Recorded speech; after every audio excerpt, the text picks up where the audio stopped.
Everybody, new school comic book reviews. Okay, just really quickly, my comic book store had a sale, so I thought I'd try to catch up on some series that I'm a little bit behind on.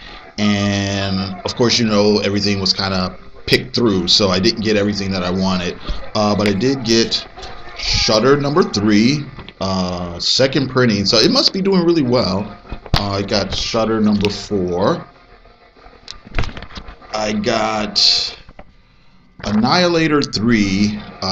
They were out of number 2, so Coffin Hill. I actually bought the first 3 issues of Coffin Hill when they came out, and I kind of put it to the side because I was buying so many comics at that particular time, and I was like, well, I'll come back to it or get it in trade or whatever.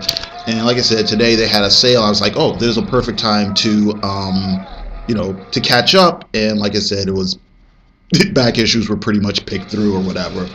So I guess I'll end up getting the issues that I need that I can't get at the store online or whatever.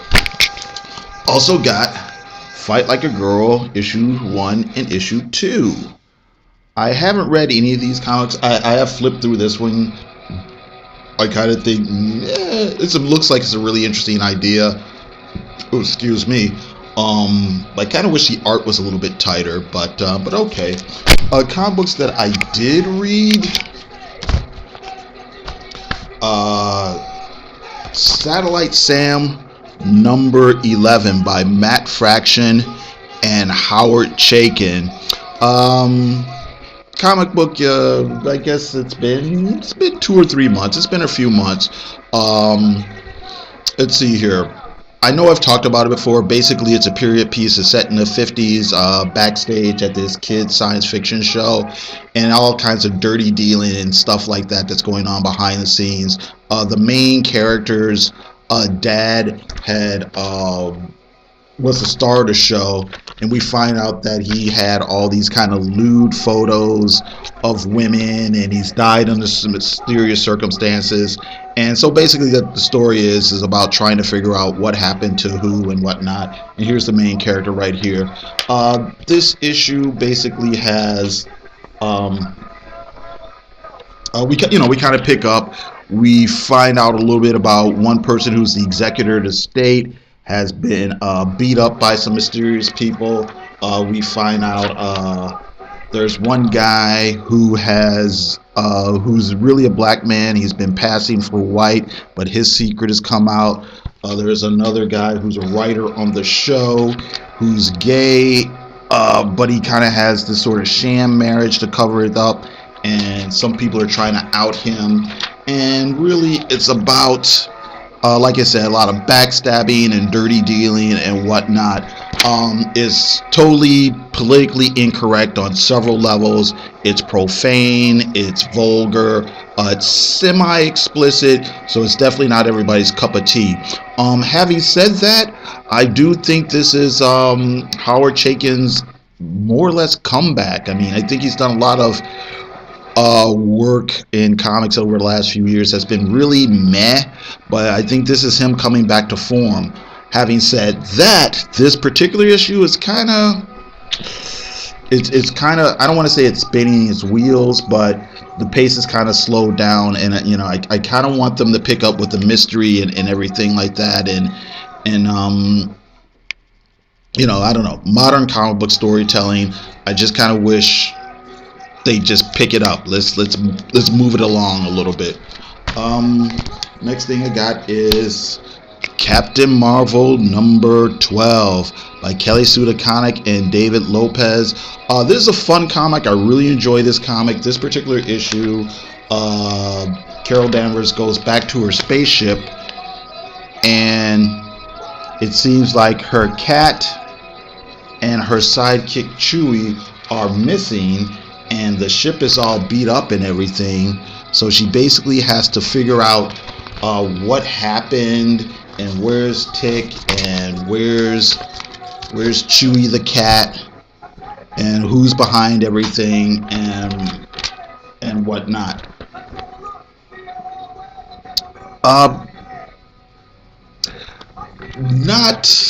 What do I want to say here? It suffers a little bit from trade writing, i.e., it's a pacing issue. I'm sure reading the whole story all together, it'll flow a lot bit better. But stuff happens, but not a whole lot. Having said that, I really like it. I really enjoy it. I know I've said it before. It's just a fun, lighthearted comic. Not a lot of gloom and doom. I really like the kind of tongue-in-cheek space romp that they're going on. I think David Lopez as an artist is really underappreciated. He has pretty much that old school superhero style, but he also has he's idiosyncratic enough. Is that a word? He has his own individual style, so it's him when you see it. I think he's good with figure work. I think he's good with expressions and emotions. He's good with layouts. He's good with pacing.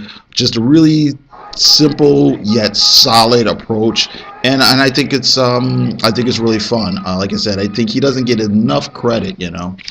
Comic book I really wanted to talk about though is Astro City number 12 number 20 by Kurt Busiek and Brent Anderson. This is the continuation of the story of a character named Quarrel. This is not Quarrel. This is just an alien. Basically, she's this kind of middle-aged woman who got into the superhero game, a couple of decades ago, and now she's getting older and she's trying to kind of make assessments about her life, and where maybe she's made some good decisions and maybe she's made some not so good decisions. She's part of the honor guard. She's kind of made a name for herself in the superhero game or whatever. She has this on again, off again romance with let me find a guy here. Let me find a good picture with this guy, Crackerjack, who used to be this kind of cocky, swaggering, lovable rogue type superhero. And like I said, they have their relationships has its ups, it has its downs. And like I said, she's starting to kind of reassess everything. Both of them are starting to think that maybe they're getting a little bit too old for this, or at least she's thinking it anyway. Without giving too much away, it's a really good story where you don't always. I think the great thing about Astro City is it's obviously unequivocally, unapologetically a superhero comic, yet at the same time Kurt's able to bring that human element to it that sometimes you get in Marvel and DC superhero comics and sometimes you don't. I like the fact that the characters age in real time, and that you deal with young adults, you deal with teenagers occasionally, but you also deal with people who are starting to get up there in age a little bit. You deal with people who are middle-aged people doing the things that middle-aged people think about. You think about your family, you think about your career, you think about how far you've gone and how some things may have turned out the way you wanted them to, and maybe some things have not turned out the way you wanted them to. And that's kind of what Coral is dealing with in this issue, where she's thinking, I've worked so hard, and what do I have to show for it? I've made a name for myself, but maybe I had to give up certain things in order to do that. I think it's pretty interesting. There's a really fun part here. Well, I should say fun, but really interesting part here, where Quarrel and Crackerjack had broken up, and she started dating this other character, MPH, and she basically breaks up with him because he's too nice of a guy. And it's the sort of thing that even though this story is told from a woman's point of view, if you're a guy, you've kind of run into that sort of thing where it's like, this guy was the best boyfriend he could be. He was kind, he was considerate, he was thoughtful, and she left him anyway. Now, her justification for it was the fact that she felt that he could do better, that she couldn't return the kindness on the consideration on the same level that he could, and he felt that you deserve better than me, and she ended up going back to Cracker Jack or whatever. But I thought it was a really interesting thing that said something that I think a lot of us, even if you haven't been through it, you've seen it when it comes to relationships. And like I said, she goes back to Cracker Jack, who's funny and exciting, but maybe he's not the most not the most considerate guy. He is that kind of bad boy guy, and MPH says that. What about guys like me? I'm trying to be nice. I'm trying to do all these things that women say they want, but you dump me for the guy that treats you like crap or whatever. But anyway, yeah, a really good story. And like I said, it's one of these things that Marvel and DC could do with their superheroes, and maybe do to a small extent.